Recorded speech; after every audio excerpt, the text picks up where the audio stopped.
Well, hello, fellow dividend investors. I am so glad you are here today as I am excited to share the results with you of year number 6 of our dividend investing journey. Oh my God, oh my God, oh my God! So let's get into it.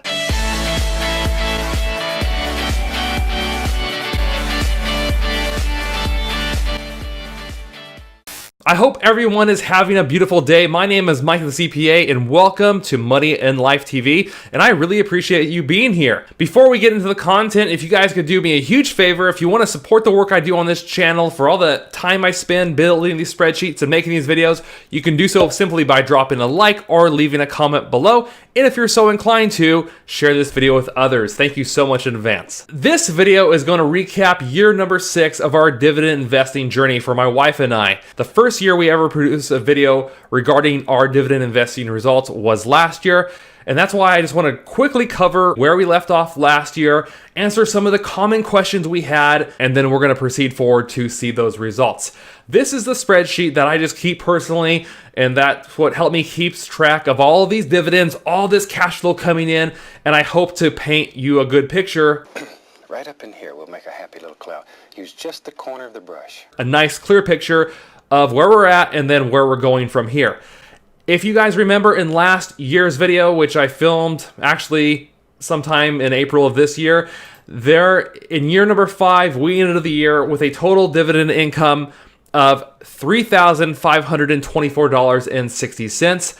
As you remember, if you recall from that video, this is looking at all 3 of our investment accounts. Now we ignore our 401ks. Our 401ks are not a part of this. Those are separate. But we take our 2 Roth IRAs and our taxable brokerage account, and we look at it and we analyze it from a global perspective. So we know truly how all of the accounts are working together as one unit by plotting all this information out on a spreadsheet. A lot of people asked in this previous video for 2018, Mike, how much did you have invested? How much of your money was working for you rather than you working for it? Well, I thought about that and I don't have the exact numbers. I wish I did, but I can tell you that I believe at the end of 2018, the total amount of invested capital between all of these accounts combined was about $110,000 to $120,000. The other most common question on that last dividend investing video was, Mike, what platform do you use to invest? I used to use Scottrade. Scottrade got bought out by TD Ameritrade. Recently, TD Ameritrade got bought out by Charles Schwab. So I think I'm with Charles Schwab, but I'm still using Ameritrade. I don't know how that's all going to work, but I basically use TD Ameritrade. I have a series of videos related around this topic, so that I think this is video number 3. I will link that video down below if you want to see roughly how much we're investing per month. But I think you're going to get more insight into that as we go further into the video, so just hold those questions. Without further ado, let's look at the results for year number 6 of our dividend investing journey. In year number 6, from our taxable brokerage account, we had approximately $2,700 in dividends. From my Roth IRA, which I started mine before my wife's, we made about $1,300 roughly. And then from my spouse's Roth, we made close to $1,000 in dividends. Total dividend income was just shy of $5,000, which is absolutely amazing. Now, what I've never shown before, and I have a special treat for you guys, I've never shown what investments are producing these dividends. Well, I'm going to start doing that, and I hope to later on in 2020, I want to get into a little bit more of what types of things I've invested in. And we're going to cover some of that today, but also discuss how I look at stocks and analyze stocks and things like that. So here are the dividend transactions. I have to scroll down a little bit. So these are all 2017's dividends. Let me go down to 2019 is where we want to be. So this is the dividends from the Roth IRA. And these are the dividend payments. So throughout the year, you can see we receive dividend payments through these different investments. Some dividends are paid monthly, some come to us quarterly, and a few of our investments only pay us like once a year or twice per year with dividends. But that's, in a general sense, how often dividends are paid. And this money just is cash that gets deposited into my account. However, I do reinvest all of my dividends. I don't take any of the money out of any of these accounts, especially not the Roth IRAs, because there's restrictions in terms of distributions. but not even the taxable brokerage account. I just leave all that money in there and I keep reinvesting that money into different dividend stocks. Sometimes I'll buy the same stock or ETF, other times I'll buy a different one. It just depends on what I think about that particular investment or based on what the market's currently doing and what I feel makes the most sense. This is our taxable brokerage account. Now, this is actually the first account we've ever had in terms of investing between my wife and I, and this produces the largest dividend results. But we've had this account since 2013. We really got more into dividend investing probably 2014, 2015 is when we really shifted over to saying, hey, this would be a great thing to do to start generating our passive income right now while we're young. When we retire, we'll have the money there. We'll already have a good idea of how much we're going to be making every month by the time we're ready to retire. As you guys can see, I get a lot of dividend payments throughout the year on these things with stocks like McDonald's, Johnson & Johnson's, 3M. I don't have a lot invested in 3M, Blackstone. This is a short-term bond, VCSH, Realty Income, Procter & Gamble, things like that. So I have a ton of different investments on here.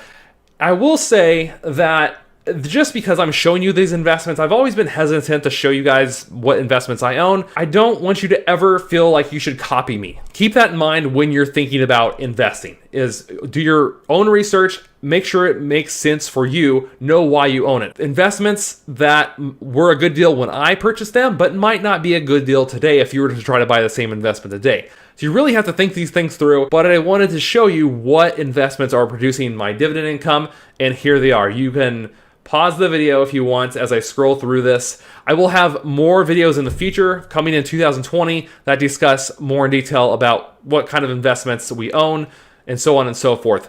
And of course, over here on the right-hand side is my wife's Roth IRA, and you can see what kind of dividend stock she owns and ETF she owns that generate the dividends in her Roth.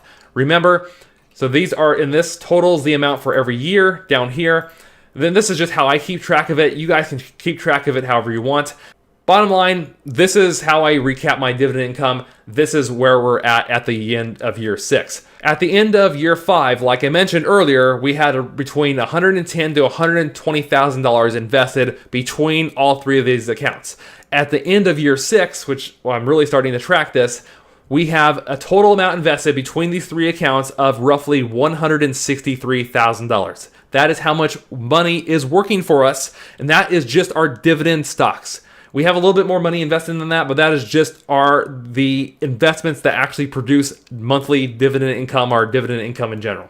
Now, obviously, it doesn't take a rocket science to see that we were able to invest an additional $40,000 to $50,000 in 2019 into these accounts. How did we do that? Okay, there's a couple things that happened that contributed to that larger investment amount that was much greater than we've had in the past. The first thing is I actually took a new job. I took a new position in August of this year. I became a senior tax manager at a new accounting firm and got a significant promotion and raise. My wife also, at her job, she got a nice promotion and got a couple bonuses along the way, so she did great, so we had more income from her job. The next thing that really contributed to us being able to invest more, because if you follow my channel, you know that we virtually have no debt. We've been able to be debt-free except for a mortgage for a long time now. And I have no intention of paying off my mortgage early. I have no intention whatsoever because we actually get a higher dividend yield than what we would benefit from paying off our mortgage, if that makes sense.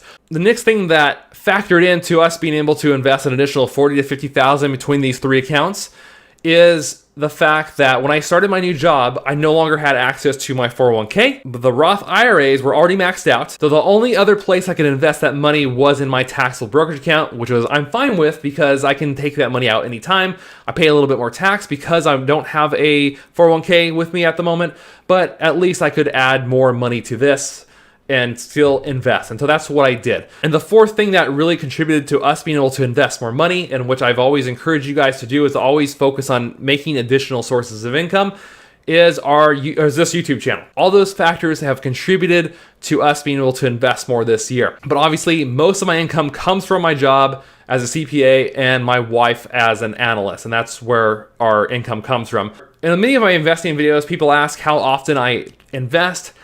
We try to invest once per month, but more recently it's been about every other month. We're investing more all at once because I try to I really want to sit down and be able to analyze some investments, take a global look at our portfolio. I have to make sure that part is done first, because I don't want to just throw money blindly. I want to make sure that my investment allocations are appropriate. I'm investing in different sectors, I'm diversifying appropriately, and I'm investing based upon what the market's doing and where I think the market is headed. Now, between all three of these accounts, if you look at it from a global perspective, my weighted average yield on cost is currently 3.88%. That means on average, for every dollar I invest, I get a 3.88% return every single year. Now, none of this includes capital appreciation, right? Because dividends are just on top of whatever capital appreciation or depreciation you might get while investing. I want to take a moment to discuss what stocks really did well for us this year. For me, one of them was AT&T, which is ticker symbol T. AT&T has a lot of stuff going on right now. I'm not still thrilled with them. I haven't invested more in the company, but their investment, I've held on to it for many years now. It pays about a 6% dividend yield, like 5 or 6%. They have a new streaming service coming out in 2020 that I'm waiting to see how that will affect the company, the stock, and so on and so forth. It's gone up a lot in value in terms of share price. I'm still skeptical about investing more because I want to see their top line revenue grow, and I want to see them pay down their debts before I get gun-ho on this investment. The investment that had the largest change in my account was BX, which is Blackstone. Now, I've owned this thing for a long time. This used to be my worst investment. This used to be my very worst. But this year to date, Blackstone has gone up about 80%, a change in value of 80%. I wish I had invested more in it, but I'm already maxed out in terms of my overall investment allocation. Just know that I try to keep my max investment allocation for individual stocks between 1 to 5% of my total portfolio. And when I say total portfolio, I mean looking at it from a global perspective. 1 to 5% on average in terms of how much money is allocated per investment. Some of the other investments I added to my portfolio this year, some I averaged up on, like Procter & Gamble. Procter & Gamble has been doing fantastic. I bought Target this year. We added Target to the portfolio. They've been doing great. They're really keeping on pace with the online retail business. Their stores are clean. People like shopping there. Every time I go there, they're busy. And so I have no reservations about investing in Target. I also invested some in Aqua America this year to start to diversify utilities.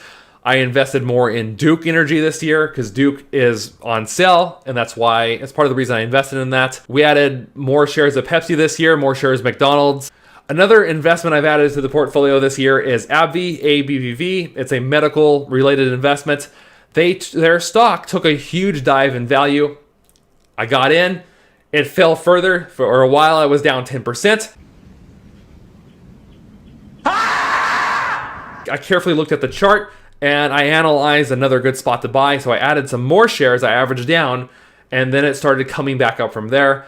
Now with AbbVie, I'm sitting at about a 9% return in terms of capital appreciation, and the stock itself pays a 5 to 6% annual dividend yield. Very pleased with AbbVie. Dominating! I think the other investment that did really well for us this year was MPW, which is the Medical Properties Trust.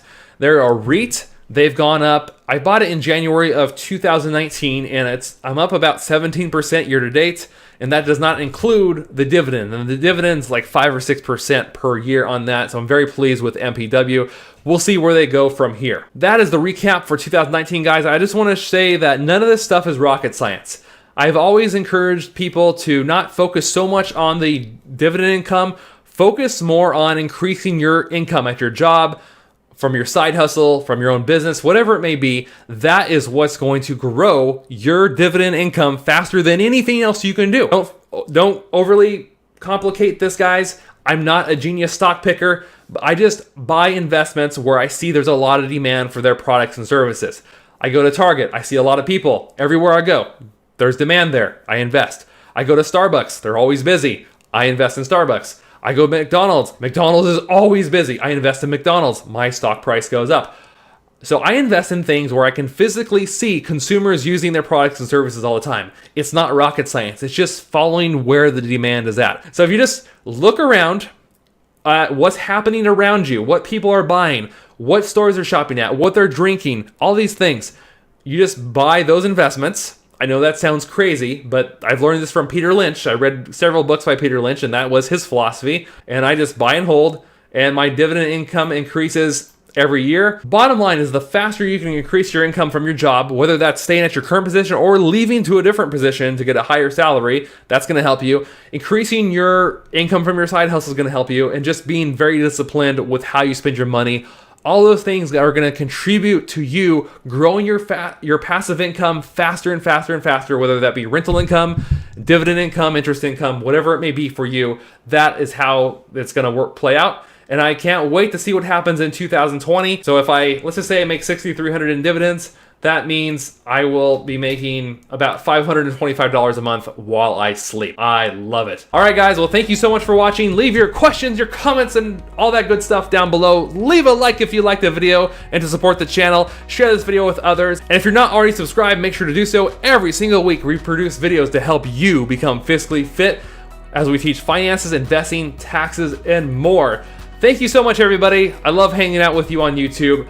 Have a great week. Live life on Cage, and I'll see you in the next video. Lots of dividend investing videos to come in 2020, and I can't wait. Love y'all. Peace.